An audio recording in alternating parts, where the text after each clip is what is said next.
Messieurs, dames, rebonjour, vous êtes sur Network Foot TV pour un nouvel épisode d'Inside Foot. Je suis accompagné aujourd'hui sur le plateau de Coach Tolé à ma gauche.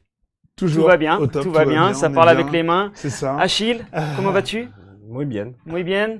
Et Juan José Dorado? Très bien, Comment je vais le vas-tu? dire en français puisqu'il a parlé espagnol. Voilà. Et en plus, j'ai tout compris, ça tombe bien. Messieurs, on va s'attarder sur la clôture de la 15e journée de la Ligue 1 entre l'ASM Monaco et le Paris Saint-Germain. Monaco pointe à une petite 14e place au classement, montre pas vraiment de maîtrise technique jusqu'à présent, et voire même démontre une certaine fragilité, comme on a pu voir l'expulsion de Slimani dimanche dernier contre les Girondins de Bordeaux. Donc, coach Tolé, ma première question.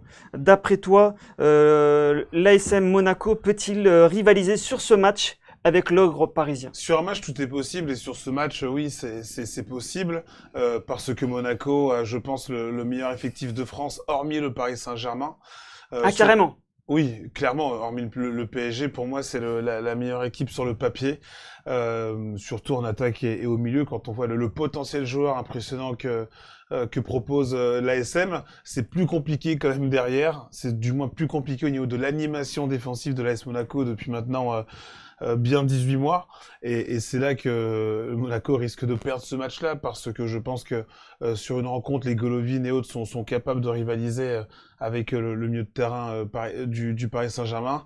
Mais quand je vois l'animation offensive parisienne, je pense quand même que ça fera la différence. Il faut faudra un très très gros Monaco efficace, surtout défensivement, parce qu'ils ont une telle armada. Je pense qu'ils réussiront à trouver la faille dans la défense, l'arrière-garde parisienne, mais défensivement, il faudra être très très fort. J'y crois pas.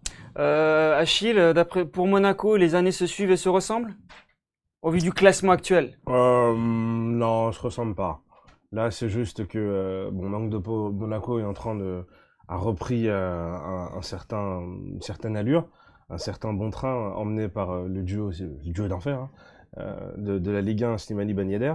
Bon, manque de peau pour Monaco, Slimani ne sera pas présent, et ça risque d'être extrêmement compliqué, parce que ils affrontent un Paris Saint-Germain qui a fait un match nul assez particulier à Bernabéu, et croyez-moi qu'ils se sont fait remonter les bretelles dans le vestiaire. Donc ils vont être remontés comme des coucous contre Monaco pour asseoir leur supériorité. Donc ça va être extrêmement difficile, un match à pas en tenir compte pour Monaco, quoi. D'accord. Juan José, d'après toi, le fait que Paris Saint-Germain ait joué en Ligue des Champions, est-ce que ça peut jouer en faveur de l'AS Monaco? Ça pourrait jouer en faveur de l'AS Monaco. J'imagine que Tuchel va renouveler un tout petit peu son équipe, justement pour faire rentrer des nouveaux joueurs beaucoup plus frais, les Sarabia, les Ander Herrera, etc., etc.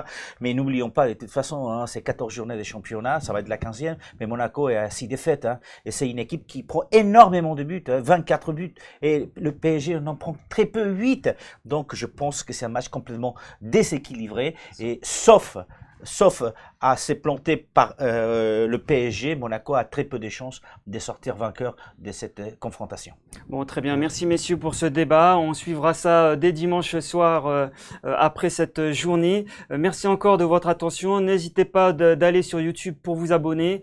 N'oubliez pas d'aller sur les réseaux sociaux pour faire vos commentaires, et je vous dis à très bientôt. Au revoir.